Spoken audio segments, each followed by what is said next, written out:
What happens if you don't start saving for retirement until 50? I ran the math and I have to be honest, it's not pretty, but it's also not hopeless. If you are 50 or close to turning 50 and you have not started yet, I want you to watch this entire video because I'm going to be showing you exactly what you're working with and what to do about it. So let's start with the simple math. We're going to use $500 a month with an 8% average annual return. So let's say that you start investing at the age of 25 years old. Now you have 40 years to invest with an 8% annual return. You're looking at about $1.74 million. Now let's say that you take that same $500 with an 8% average annual return. Now you have 20 years to invest at the age of 45. Now you're looking at about $295,000. But if you start to invest at the age of 50 with that same $500, 8% annual return, now you're looking at about $173,000 because you're only giving yourself 15 years to invest. Now you contributed $90,000 and the compound interest was about $83,000. Here's the thing. That means that the compound interest barely had enough time to do its job. Because when you are 25 years old, that money multiplies over 21 times. But when you start at 50, it doesn't even have enough time to double. So why is the gap so massive? Compound interest. That's it. That's the secret. Here's the thing. The first 10 years when you start to invest, most of your portfolio is just your contributions. Just your contributions. The growth hasn't even kicked in yet. Usually you are going to see the growth years 15 to 40. That's when things begin to explode. That's when your money starts to make more than what you're actually putting in. But here's the thing, when you start at 50, you are cutting yourself off right before things get good, right before things could even kick in. So the difference between you starting at 45 and 50, though it's only 5 years, you are losing about $122,000. That's 6 figures. So it costs a lot more the longer you wait. And I'm not saying this to make you feel bad. I'm saying this to give you that sense of urgency that you need to get started. Because every month or year that you delay, you're just making the gap wider, wider, and wider. But here's what most people get wrong about starting over at 50. If you are 50 years old and you're just starting right now and you heard $173,000 and you panicked and you thought that is not enough for me to retire, you're right. On its own, it's not enough. But that $500 a month example that I gave you, that is not the ceiling. That is the starting point. Here's the thing. If you're 50 years old, more than likely you have advantages that a 25-year-old does not. You may have higher income. Maybe you have less expenses because maybe your kids have already moved out. Maybe you have paid off your house, or maybe you're close to that. The question isn't about how much can I invest? The question is, what can I redirect now that my expenses has shifted? Because that is the key. Where can you redirect the money? So let's say that you redirected another $500 a month and now you have $1,000 a month that you can invest at an 8% return for the next 15 years. Now you're looking at about $346,000. Now let's increase it a little bit more. Let's say that you can redirect another $500 and now you can invest $1,500 a month. Now that gets you to about $520,000. You see how quickly the numbers change fast when you increase the contributions? So I want you to start thinking that you are making up time by volume. And that's exactly my plan. I'm not panicking anymore because I know that time may not be on my side, but volume definitely is. And I have the income to really speed up my process with volume. Now, there's another advantage that if you are 50 that some people don't even know that they have, and I want to share that with you. The IRS actually gives you a bonus the moment you turn 50, and it's called a catch-up contribution. So what this means is if you have a Roth IRA, you can now contribute a total of $8,600 a year compared to the $75 when you're under the age of 50. So they're giving you an extra $1,100 of catch-up bonus or allowance, which will add up over time over the next 15 years. Now, if you have a 401k with your job, that limit that used to be $24,500 has now increased to $32,500. So that's an extra $8,000 a year that you can now contribute and stack in your 401k. Now, most people don't even know that this exists if they're over the age of 50. It's very important. This is why I'm sharing this information. If you know this information, great. I hope you're taking advantage of it. But if you're not, I hope now you know and you start to take advantage of it, because you are leaving thousands of dollars on the table.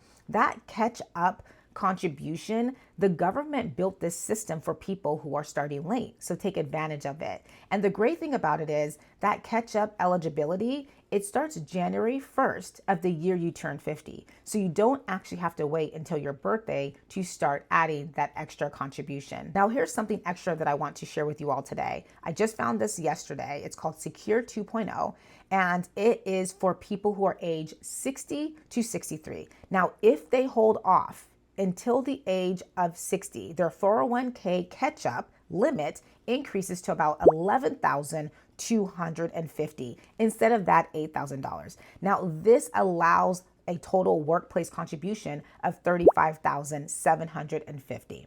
That is huge. So these are little things that the government is doing to allow those of us who are a little bit older, who started later, to catch up. And you definitely want to make sure that you're taking advantage of these allowances. Now let me talk about what retirement actually costs. So the general rule is that you need 25 times your annual expenses saved in order for you to live comfortably.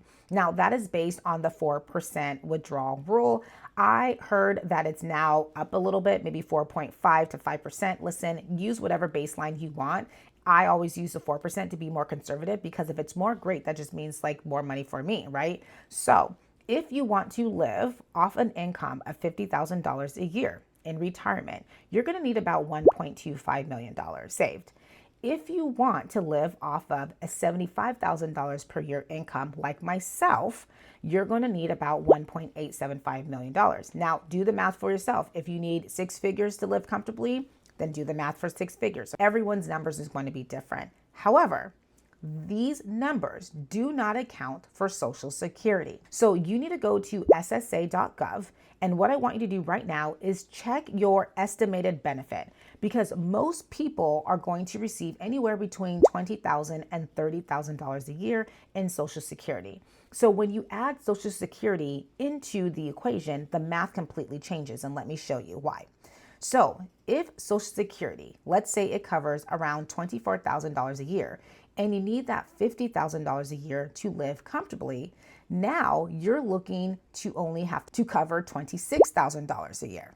You see? So that means your portfolio needs to be around $650,000, not the $1.25 million. Now that completely changes the math. So suddenly you went from that $520,000 from investing the $1,500 a month for the next 15 years, plus the Social Security, that gets you close to your goal.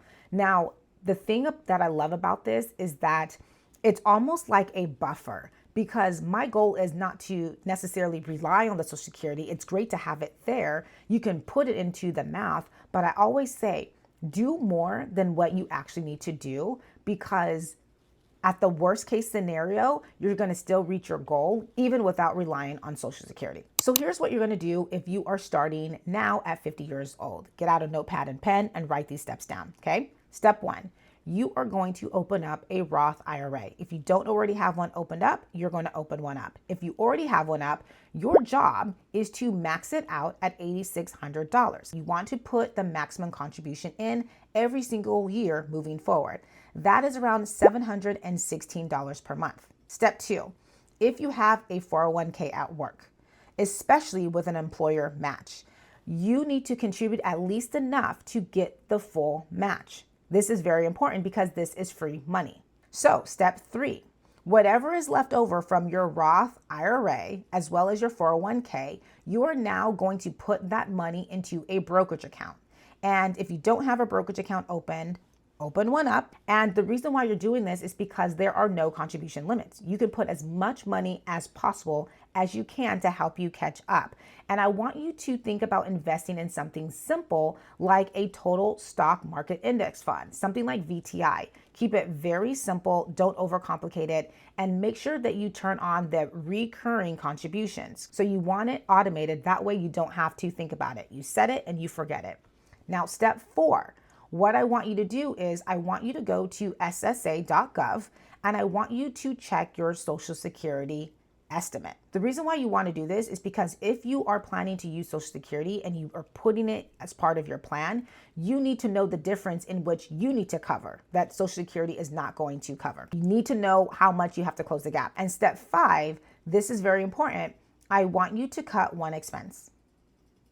I want you to cut one expense this month, and I want you to redirect that to your Roth IRA. It doesn't have to be anything dramatic, y'all. I'm telling you, you can go through your personal expenses or your business expenses, streaming services, your coffee, all of these things that you spend money on. You can redirect that money to your Roth IRA if you are serious. I want you to cancel one thing and invest that money instead. If you can do that, you are going to be on the right track to catch up before you hit the age of 65. All in all, starting over at 50 is much more difficult than starting at 25. Like, that's just the truth. There's nothing around that. But here's the thing, $173,000 is better than zero. And $346,000 is better than $173,000.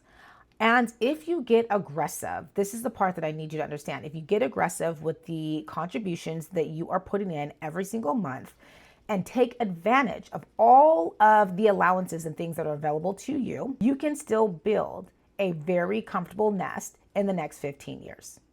You can do it. You have to put your mind to it. You have to create a plan, because the worst thing that you can do for yourself is wait until you're 51 to get started. If you want to see my exact plan on how I plan to catch up at the age of 45, I'm going to go ahead and link the video above. Watch it next. I run the numbers. I do the entire math for you. What you want to do is you want to plug in your numbers into the calculation to get the accurate results for yourself. Because I'm telling you right now, I'm not stressed. I know I'm going to hit my goal without a shadow of a doubt. I've never failed at anything I put my mind to. So my thing is, do you have the confidence? Do you have the income streams? Do you have the plan in order to put into place? That way you can reach your goals.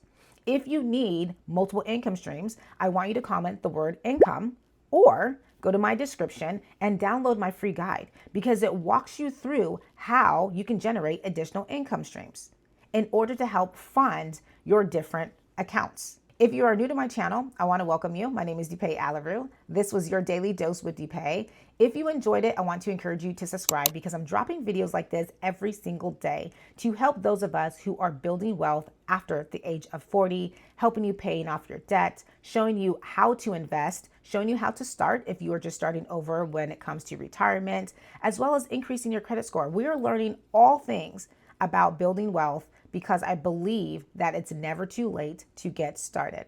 Until next time, I want to wish all of you a beautiful and blessed day.